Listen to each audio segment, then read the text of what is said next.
Nakakalungkot na balita ito pero pumanaw na po ang pusa na dinala natin sa vet noon.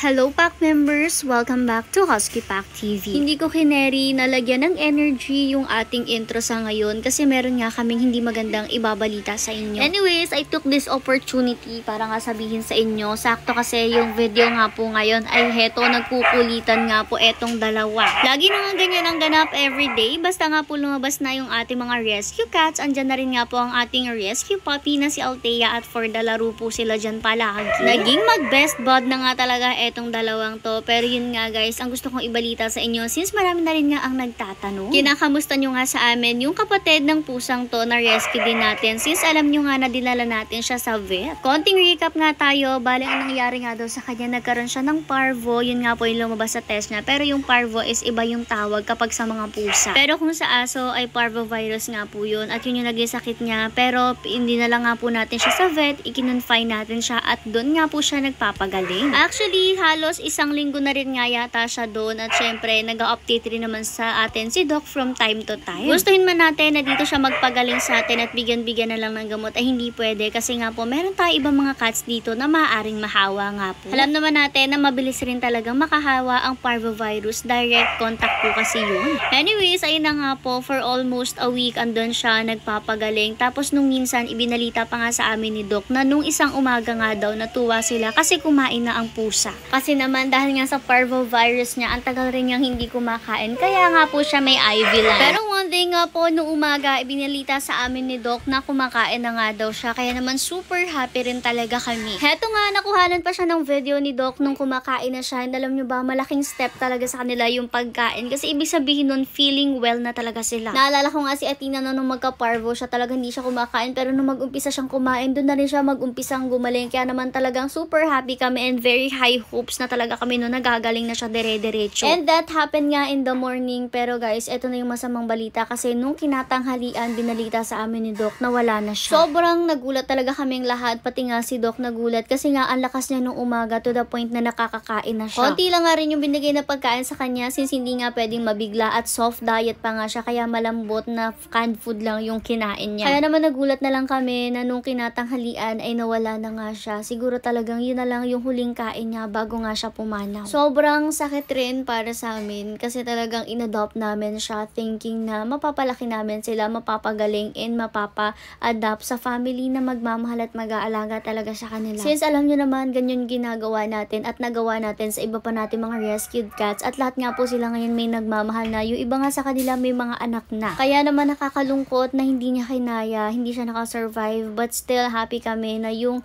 last few days niya on earth at saka habang lumalaki siya ay masaya naman siya. Naging masaya siya dito sa amin. Syempre, happy rin kami na inilaban nga namin siya. Pero yun nga, kinailangan na rin niya magpaalam. Pero syempre, proud pa rin kami sa kanya na lumaban siya. Anyways, balik na muna tayo sa video. Gusto ko rin i-explain sa inyo. Etong tatlong pusa na to, bali hindi namin sure. Basta lagi silang andito sa tabi ng mansyon, pati sa likod ng mansyon nakatambay. Kapag umuulan nga, nakikisilong rin sila dito sa gilid ng mansyon. Kaya naman ang ginagawa ni Mother, lagi na lang silang pinakakain dito syempre. Since nakikikain din naman sila sa binibigay natin pagkain dyan nga po sa mga aso sa labas. Kaso yun nga, dog food ang nakakain nila kasi pang aso nga yun sa labas. Kaya naman lagi silang binibigyan ni Mother ng special cat which is yung pagkain rin ng mga rescued cats at mga adopted cats natin dito. Bale, tatlo nga sila magkakasama and kaya rin nga pala sila nandyan. Medyo hirap yung pwesto kasi sobrang ilap po nila. Hindi sila pumapasok dito sa mansyon. Hindi sila lumalapit sa amin. Kapag iniiwan naman ni Mother yung pagkain doon sa labas, tinutuka lang ng manok. Kaya naman dito iniwan sa loob at dito sila nagpupunta. Pero dyan lang sa pwestong sila dyan at hindi sila pumapasok ng diretso. Kaya sa tabi lang po mismo yan ang anyways, ito naman na ang ating pack members na makatapos nga po magsilafangan ang mga pusa at nung makapasok si Althea, pati na rin nga yung mga rescued cats natin, sila naman yung lumabas at ito ang naganap guys nung nasa labas ang ating mga meals. Bali dito sa video na to, pinapasok ni Mother si Hercules sa loob kasi nga po may electric fan sa loob and si Hercules po ay hindi magkaintindihan since naiinitan na siya. Kalmot-kalmot pa nga siya dyan na iba nating pack members kaya kita nyo din na tabig-tabig niya kasi nakakasakit na nga na nga sila. Pero ayan nga, napapasok na si Hercules sa loob. Kaya naman may electric fan dyan sa loob ay dahil nandyan nga po kami ng Junakis kong baby at naiinitan rin siya. Kaya naman sabi ko, ipashare na lang din si Hercules dyan sa electric fan. Kaya pinaupo si Hercules dyan sa harap ng maliit na playpen yung nasa saan ang baby. Alam niyo naman kasi na sa lahat ng pack members natin, si Hercules rin talaga yung sobrang mainitin dahil nga po halos 5 times yung balahibo niya. Sobrang kapal kasi talaga ng balahibo niya, kaya naman palaging kailangan siyang may electric fan. And noong time na to, walang electric fan dun sa off-leash area nila, yung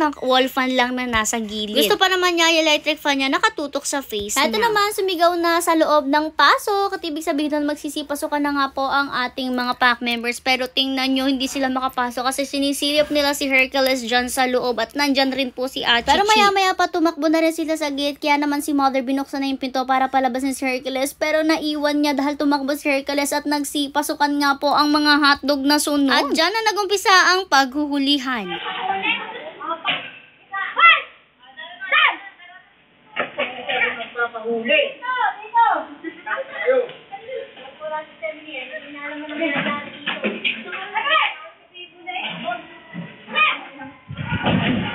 O, diba nakakaloka, tinakot pa nila ng tsinelas para lang lumabas. Pero successfully napalabas naman silang lahat at buti hindi nababahan si Achichi.